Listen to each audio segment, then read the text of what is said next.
Bem, o tópico da nossa aula de hoje é paciente grande queimado. Aqui eu fiz um roteiro com os principais tópicos que eu vou falar ao longo da aula. Primeiro, começando com a definição, um pouco da epidemiologia, classificação também do paciente, alguns critérios de internação, fisiopatologia, o manejo inicial desse paciente assim que a gente admite ele no ambiente de terapia intensiva, e aí alguns passos do tratamento e umas coisas um pouquinho mais específicas, como ressuscitação volêmica, lesões inalatórias, algo específico do trauma elétrico e também da rabdomiólise, que eu vou falar mais para frente, terapia nutricional, analgesia e o controle de infecção também. Começando pela definição. A queimadura é definida como uma lesão causada por agentes térmicos, químicos, elétricos ou radioativos que destroem parcialmente ou totalmente a pele e seus anexos, com capacidade de atingir estruturas mais profundas, como tecido celular subcutâneo, músculos, tendões e ossos. Ela acarreta em lesões físicas que vão desencadear alterações significativas à homeostase corporal, um estresse psicológico muito grande e também possíveis sequelas motoras a esses pacientes que sofreram essa injúria. Acabei não colocando aqui, mas a queimadura a mais comum são dos agentes térmicos, né? E também de agentes químicos, que é agentes elétricos, perdão. Um pouco da epidemiologia. Sabe-se pouco da ocorrência específica das queimaduras por não ser uma coisa de notificação compulsória, né? Temos muitos casos de queimaduras domiciliares que não são notificadas, não chegam a procurar atendimento médico, principalmente as queimaduras de primeiro grau, que eu vou citar mais para frente. Mas sabe-se que a ocorrência varia amplamente entre países, é muito influenciada pelos aspectos sociais, principalmente econômicos, econômicos e culturais também. Tem uma variação de incidência muito grande, tem uma mortalidade mais comum em países de renda média a baixa. Supõe-se que 95% das mortes relacionadas a esse tipo de injúria ocorrem em países de renda baixa ou média. Por exemplo, aqui no Brasil, a maioria das vítimas de queimadura pertence ao sexo masculino, predominantemente adultos jovens, na faixa de 20 a 29 anos de idade, e também crianças menores de 10 anos de idade. Um pouco da classificação das queimaduras, principalmente da queimadura térmica. São classificadas de acordo com sua profundidade. Classificadas em queimadura de primeiro grau, que é uma queimadura que vai acarretar numa lesão de espessura superficial, afeta apenas a epiderme, não vai apresentar bolhas, normalmente é caracterizado por eritema, muita dor e também edema. Já a queimadura de segundo grau, a gente classifica ela entre dois tipos de lesão, de espessura parcial, superficial e profunda também. De maneira geral, ela afeta a epiderme e a derme, com formação de bolhas e flíctenas.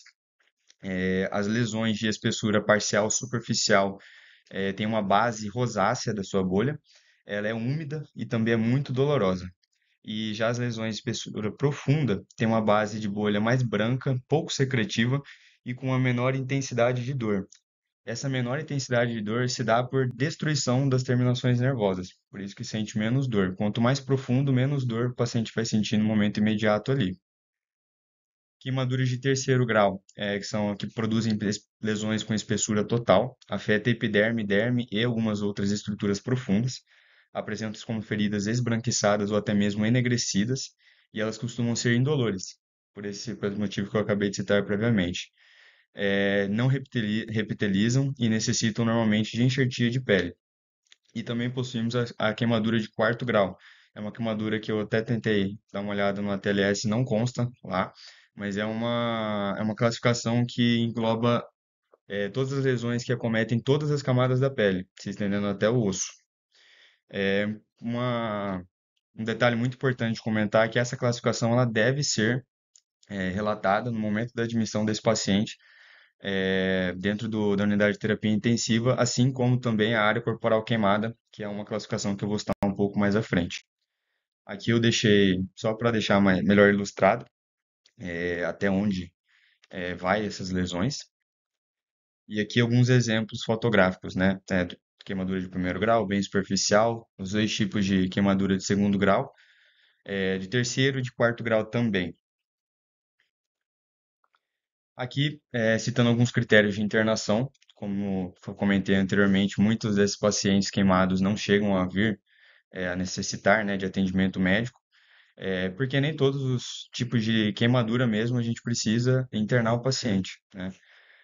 Lesão de terceiro grau em mais de 10% da superfície corporal queimada é um critério de internação. Lesão de segundo grau numa área maior de 20% no adulto e maior de 10% na criança também, consta como critério de internação. Presença de lesão inalatória, queimaduras em região perineal ou de genitália, extremos de idade, crianças ou idosos, não consegui identificar em nenhuma das referências uma idade específica, queimaduras em região de face, mãos e pés, o trauma elétrico e a presença também de rabdomiólise, comorbidades pré-existentes significativas ou que tenha traumas associados, e uma queimadura circunferencial em extremidades também consta como critério de internação. Um pouco sobre a fisiopatologia do paciente grande queimado. O grande queimado ele desenvolve uma síndrome de resposta inflamatória sistêmica bem importante, que é muito correlacionado com o grau de extensão e de gravidade do próprio evento, né? Ocorre uma indução de um processo inflamatório no local da queimadura, pela ativação da cascata inflamatória, que leva a uma produção de mediadores químicos que vão induzir o aumento da permeabilidade vascular, da microvasculatura local, dependendo da extensão da lesão, até mesmo sistêmica, né? E uma vasodilatação também. Como citei anteriormente, a magnitude do processo inflamatório ela é proporcional à extensão e profundidade dessa lesão. É, vi esse valor mais ou menos que lesões com 20, acima de 25% de superfície corporal queimada podem alterar toda a homeostase de todo o corpo. É dividido em fases. A primeira fase ela é a que se inicia nas primeiras 48 horas após o acidente e é caracterizada por uma hipovolemia muito grave, com baixo débito cardíaco e com uma resistência vascular periférica elevada.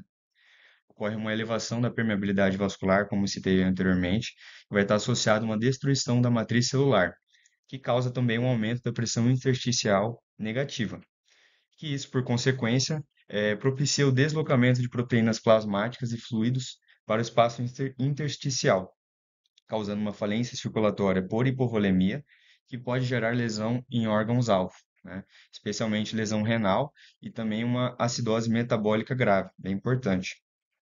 Pacientes grandes queimados também apresentam uma depressão miocárdica importante devido à ação de citocinas inflamatórias. Exemplo que eu coloquei aqui da IL-1 e IL-6 e TNF também. E a segunda fase, que se inicia após essas 48 horas, caracterizada por um hipermetabolismo com alto débito cardíaco com uma resistência vascular periférica baixa. Já ela é caracterizada pela produção de proteínas de fase aguda, especialmente pelo fígado, associado a uma diminuição da síntese de proteínas constitutivas. Essa fase ela permanece por vários dias ou até mesmo por semanas. Depende muito da magnitude da CIRS e alguns outros fatores relacionados com o próprio paciente, comorbidades, história clínica dele em si. Aqui eu deixei um fluxograma sobre a fisiopatologia só para ficar um pouco mais fácil de compreender o passo a passo. Começando com o manejo inicial desse paciente. No momento da admissão, ele deve ser tratado como qualquer outro paciente vítima de politrauma, até mesmo porque alguns desses pacientes serão mesmo pacientes politraumatizados, como por exemplo um paciente que sofreu um acidente de carro e teve uma explosão no local. Primeiro passo, fazer o ABCDE, para ver quais são os primeiros manejos iniciais ali desse paciente, porque o paciente grande queimado é um paciente que chama muita atenção de cara para a ferida, para a lesão de queimadura, e a gente acaba pulando algumas etapas e esquecendo de todo o fluxo, né? Após o ABCDE, realizar a limpeza das feridas, né, para visualização certinha do paciente, e para a gente conseguir calcular a superfície corporal queimada desse paciente. Eu vi várias formas de fazer esse cálculo, mas eu vi que o método mais fidedigno é o diagrama de Lund e Browder, que ele vai levar em consideração as proporções do corpo em relação à idade. É, em queimaduras esparsas e irregulares, pode-se usar como guia a superfície palmar do paciente, por ela representar aproximadamente 1,25% da superfície corporal total. Aqui eu coloquei o diagrama para a gente ter uma noção de quais pontuações, todas as áreas e a relação conforme a idade também. E aqui coloquei uma imagem ilustrativa só para ficar mais fácil da gente visualizar, no adulto, na criança e no bebê também. Falando mais especificamente agora da limpeza das lesões, que ela deve ser feita com água e clorexidina desgermante, ou então com sabão neutro, caso não tenha esses materiais expostos, né? A, a clorexidina, no caso. Todos os corpos estranhos e tecidos desvitalizados, que são as bolhas, devem ser removidos do paciente. A cobertura das lesões deve ser feita com antimicrobiano tópico, a sulfadiazina de prata 1%, associado ao nitrato de cério a 0,4% nos 3 primeiros dias, e do quarto dia em diante, a gente deixa apenas a sulfadiazina de prata. Deve ser feito um curativo oclusivo em 4 camadas, com atadura de morim ou de tecido sintético, que é o rayon, contendo o antimicrobiano tópico que eu citei anteriormente, a gaze absorvente ou a gaze específica para queimado, e um algodão hidrófilo e atadura de crepe. Em algumas áreas, como por exemplo, lesões em face e períneo, o curativo ele pode sim ser aberto, ele deve ser aberto, na verdade, para melhor cicatrização. Deve ser mantida a profilaxia com antimicrobiano tópico nessas lesões para redução de proliferação de bactérias e fungos. Deve ser feita uma profilaxia para tromboembolismo venoso e hemorragia digestiva, caso esse paciente não tenha nenhuma contraindicação absoluta prévia. E deve ser feita uma avaliação psiquiátrica, porque existem muitos casos de pacientes que tentam autoextermínio e chegam para nós, né? Então, é uma das especialidades que devem trabalhar em conjunto. Entrando agora em ressuscitação volêmica. O paciente grande queimado, ele é caracterizado como um estado de hipoperfusão tecidual por um choque misto, de origem cardiogênica, pelo baixo fluxo, pela hipovolemia importante, distributivo, pela vasodilatação, que vai acarretar principalmente na segunda fase, e pela hipovolemia também, por essa perda de líquido intravascular para o extravascular, né? É um paciente que tem até um termo que eu coloquei aqui, o burn shock, que caracteriza isso que eu acabei de citar. A ressuscitação volêmica, ela tenta recuperar essa volemia e também melhorar o desempenho cardíaco, para que a gente melhore a perfusão tecidual. Para fazer esse cálculo, nós fazemos usando a fórmula de Parkman, que ela vai calcular o volume total a ser infundido nesse paciente, baseado no peso dele, da quantidade, da porcentagem de superfície corporal queimada, e varia entre 2 a 4 ml. Essa fórmula ela vai dar o valor em 24 horas, 50% desse valor a gente vai fazer nas primeiras 8 horas, e os 50% restantes nós vamos fazer nas próximas 16 horas. Tem que ter um desfecho clínico de uma PAM acima de 70, pelo menos, e uma diurese adequada entre 0,5 a 1 ml quilo hora.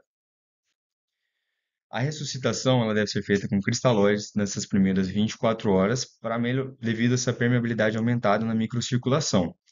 Pacientes com lesão inalatória ou múltiplos traumas podem necessitar de um volume adicional. Eu vi que alguns marcadores que a gente pode avaliar essa melhora da perfusão é o lactato e o base excess. Não apenas só fazer o volume pré-calculado e deixar por isso.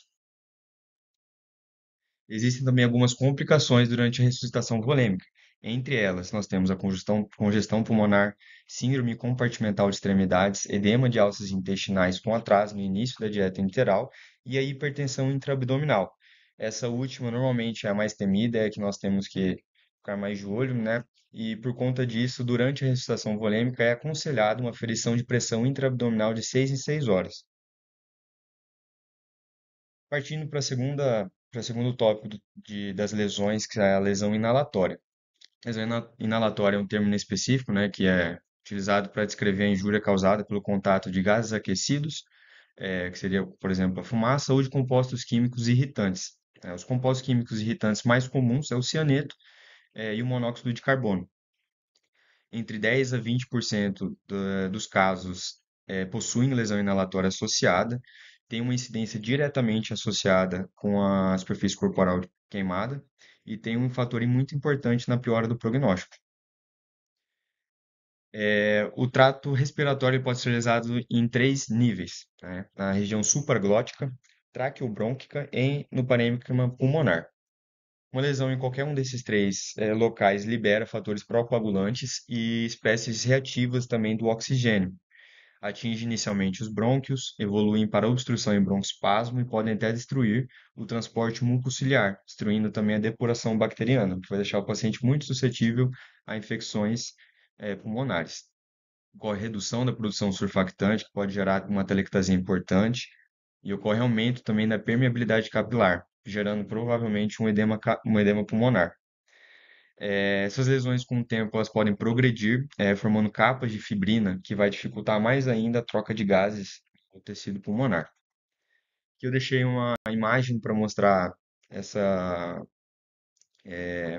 altura, vamos dizer assim, da lesão e os agentes nocivos mais comuns, né, e suas consequências clínicas também. Para fazer o diagnóstico, é feito com base na história clínica, no exame físico e algum exame complementar. Normalmente é utilizado muito a broncoscopia.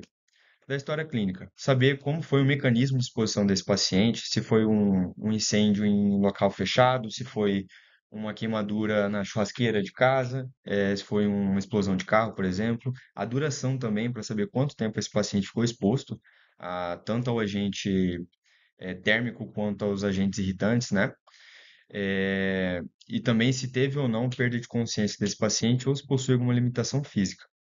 No exame físico, ver se o paciente possui algum sinal clínico, algum sinal no exame físico de dificuldade de respiração, né?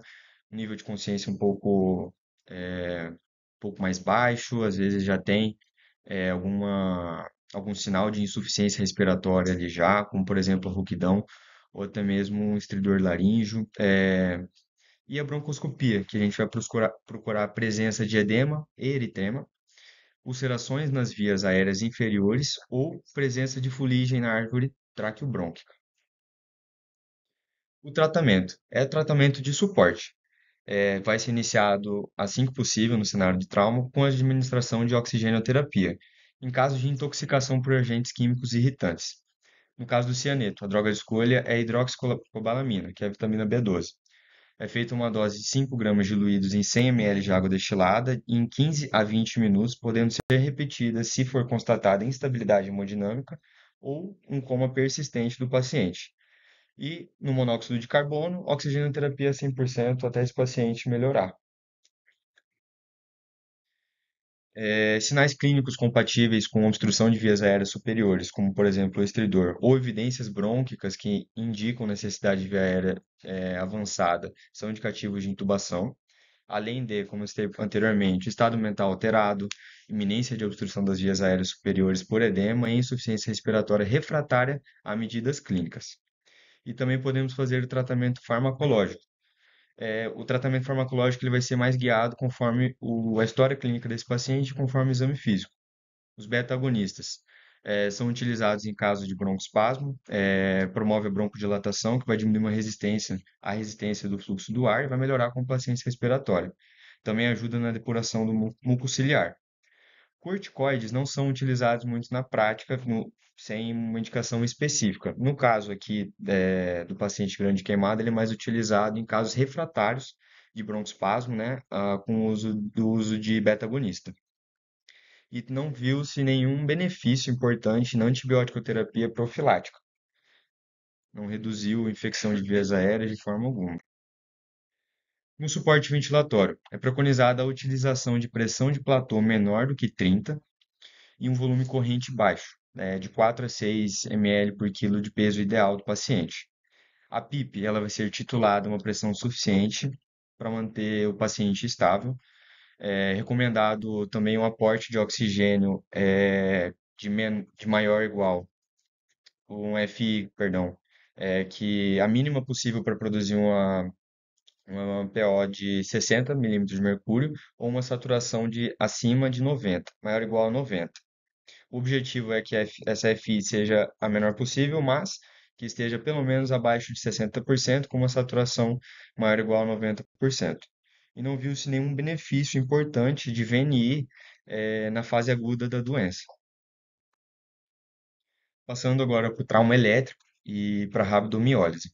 O trauma elétrico é uma lesão de extensão e gravidade variável. É, Quando se torna uma lesão extensa, ela se comporta como uma síndrome de esmagamento e pode levar até a rabdomiólise, com uma gravidade que é determinada pela voltagem do acidente, pela amperagem e também pelo tipo de corrente. Normalmente, correntes de alta tensão são mais comuns e estão associadas a grandes necroses teciduais, e percorrem trajeto curto e raramente provocam arritmias, mas podem causar parada respiratória. A complicação mais comum do trauma elétrico é a síndrome compartimental, caracterizada por uma lesão e edema muscular associada à queimadura circunferencial no membro. Acarreta numa elevada compressão sobre o compartimento muscular, prejudicando muito a irrigação e acarretando uma isquemia muscular. O tratamento para esse tipo de quadro é a escarotomia descompressiva e a fasciotomia, que vai promover a liberação do compartimento muscular. Só fazer a descompressão mesmo. A rabdomiólise, que é a principal complicação, ocorre devido à destruição do tecido muscular esquelético.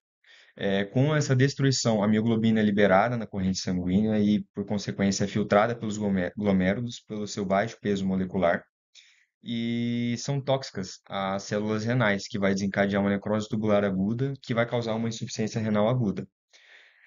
Por isso, a dosagem de CPK deve ser realizada em pacientes que se apresentam nesse contexto de queimadura por trauma elétrico.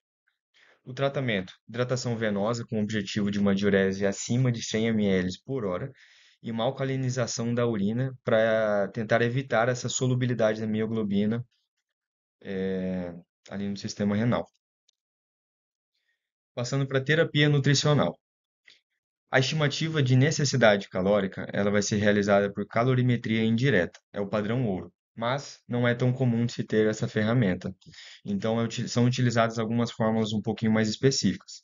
A mais comum que eu encontrei foi a fórmula de Curreri, que calcula a necessidade calórica em 24 horas baseado no peso e na superfície corporal queimada.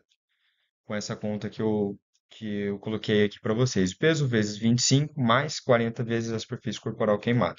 Elas normalmente tendem a superestimar os valores e por isso nós temos que ter muito cuidado pelo risco de quadro de overfeeding. Overfeeding é um quadro onde a gente super nutre o paciente, né, e ele pode fazer uma síndrome da realimentação, causando um quadro clínico de diarreia, hiperglicemia, retenção de CO2, uremia e colestase hepática também. É calculado que a oferta proteica ela deva estar entre 1,5 a 2 gramas quilo dia, para evitar uma importante perda de massa magra nessa fase aguda, uma depressão muito importante de músculo. Não vi muito sobre aminoácidos específicos durante a terapia nutricional. A única coisa que eu achei um pouco mais específica foi sobre a glutamina, que é um aminoácido não essencial, com efeitos antioxidantes bem importantes e que tem um desfecho muito bom dentro do quadro, dentro do contexto de choque térmico. Já, já vi também que no contexto de queimadura elétrica não tem um desfecho tão bom, tá? Apenas no choque de queimadura térmica. É recomendada uma dose de meio grama quilo dia. A via de escolha é sempre a gastrointestinal, deve sempre se associar, que possível, a dieta oral à dieta enteral, para que atinja as metas de calorias diárias desse paciente, principalmente nos de grande extensão de queimadura, acima de 30%. A monitorização do estado nutricional em pacientes queimados é um pouco falha, então recomenda-se a avaliação do estado nutricional conforme o grau de cicatrização, em conjunto com o exame físico desse paciente. Falando sobre a analgesia, a dor ela é muito subjetiva, não existe apenas a dor física, né? A gente teve uma aula anterior que até falava sobre isso. Então, é uma entidade clínica muito complexa que está associada a vários momentos e cenários. O paciente ele pode sentir dor física ali na hora da troca do curativo, nas múltiplas abordagens cirúrgicas, mas também tem um estresse psicológico muito intenso. Ele não sabe se vai, voltar a desempenhar todas as suas funções como antigamente, enfim. Então, existem várias classes de medicação que a gente faz para melhorar, para otimizar a analgesia. A morfina que é mais utilizada por conta do quadro álgico de dor física mesmo. É, orienta-se sempre realizar de forma concomitante com outro tipo, com outra classe de analgésicos. Os mais utilizados são de analgesia simples mesmo, como a de pirona. No contexto específico para pacientes de queimaduras extensas, o AINES não é muito bem quisto pelo potencial risco de disfunção renal e de sangramento digestivo também. Devido à ampla complexidade, é recomendado o uso de algumas outras terapias adjuvantes. Dois exemplos muito comuns que eu vi era da gabapentina e da amitriptilina, que são duas medicações que vão funcionar de forma semelhantes, que elas vão modular a dor do paciente, ele vai receber a dor de uma forma um pouco mais tranquila, são de classes diferentes. A gabapentina é um anticonvulsivante, que ele vai melhorar um pouco o limiar da dor, numa dose recomendada de 300 miligramas dia, e também a amitriptilina, que é um antidepressivo tricíclico, é, que é utilizado na dose de 12,5 a 25 miligramas dia. Estima-se que 80% dos pacientes grandes queimados vão apresentar quadro de prurido, também um incômodo muito importante, associado à cicatrização das lesões, principalmente. E são utilizados os antihistamínicos H1, como por exemplo a hidroxizina. Já sobre o controle de infecção, estima-se que 83% dos pacientes evoluem para óbito devido a um quadro de infecção associada. O paciente queimado ele vai apresentar uma leucocitose e episódios diários de febre devido ao estado inflamatório constante, se tornando um pouco mais difícil, um pouquinho mais inespecífico, os sintomas de infecções associadas.